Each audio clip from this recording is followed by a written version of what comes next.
saying your names and the name of the show for the recordings? I'm Franklin Butterbean, and this is for Breakdance 2000, Time Travel Journey. No. This is a remake of Breaking 3 that didn't actually get produced, where time travel was introduced, and that's why Neil deGrasse Tyson is here. He's consulting on it. I am Rick Remender, and this is for Deadly Class. Wes Craig. Yeah, for Deadly Class. I draw the thing. He writes the thing. He does the real work. You can just say that. Wes Craig, I do the real work. What's the best way to kill somebody? I mean, like, if define you had a favorite, by best. Break their heart.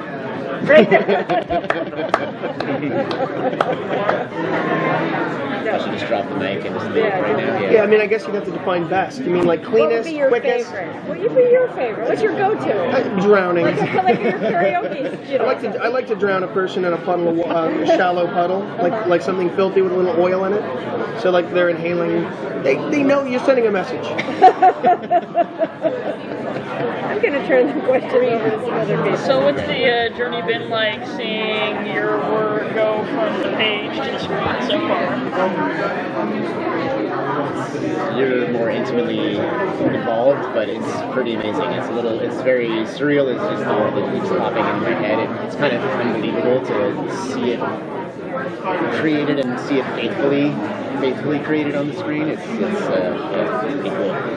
I don't think that either of us thought that there was this timeline we've ended up in. I think is a rare timeline. It's a very strange chocolate and peanut butter we've mixed with the book, and we dumped our hearts into it and we made it for us. And I think that that's sort of the magic of then seeing it grow into something else. And having grown the TV show as well as the book, and now co-show running and being the lead writer and producing the thing and putting it on screen.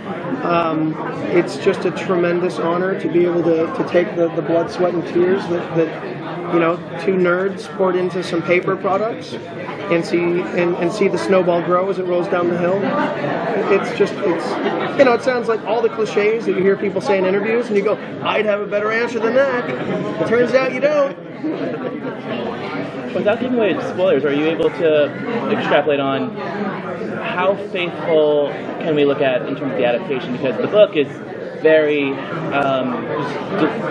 people are off a lot, and should we worry? In TV, they tend to have favorites. So I'm wondering if that's still an aspect we should essentially look forward to. That there'll be. I try to find a way to say it without being spoilery. No, I understand. I think that, look, I mean, I moved to Los Angeles a few years ago, around the time we started working on this, so that I could be personally involved and making sure that the intention that we had in creating it and the stories that we tell were then translated and they didn't become something different. And the further I went down that road, the more involved I was in the show, and to the point now where it's my 9 to 5. I wake up, I go to the office, I run the writer's room. I am making the show most of the time, and my comics on the weekends. It's a great schedule. I recommend it. Yeah. I'll be dead in a year, but spoiler. Spoiler, I'm dead in a year. Yeah, so by drowning. Full circle, curtain.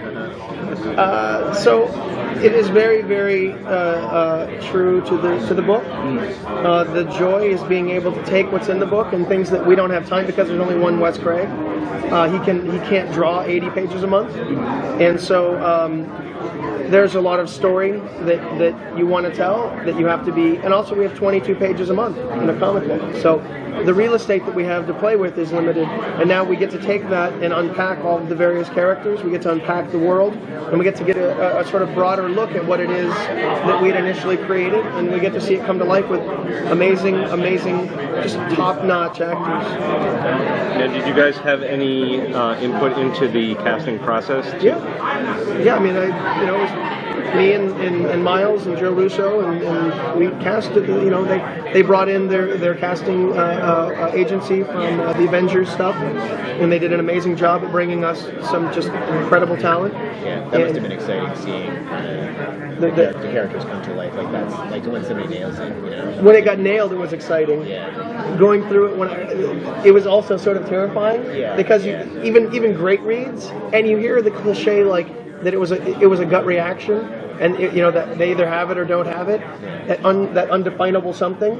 And for each character, you would go through. Some of them we got very lucky, where it was the first person that came through, and a lot of them we were weeks and weeks and weeks and weeks into it before you finally get that one. You start wondering, is this character castable? Yeah. And then when the perfect people came across, you know, our desk for each one, it was like lightning. And it was a very stressful part of the job, but when it all came together and then getting out and filming it, it's really very rewarding. It's got to be a little bit unbelievable because I was just like, they don't have to look like the characters that I drew.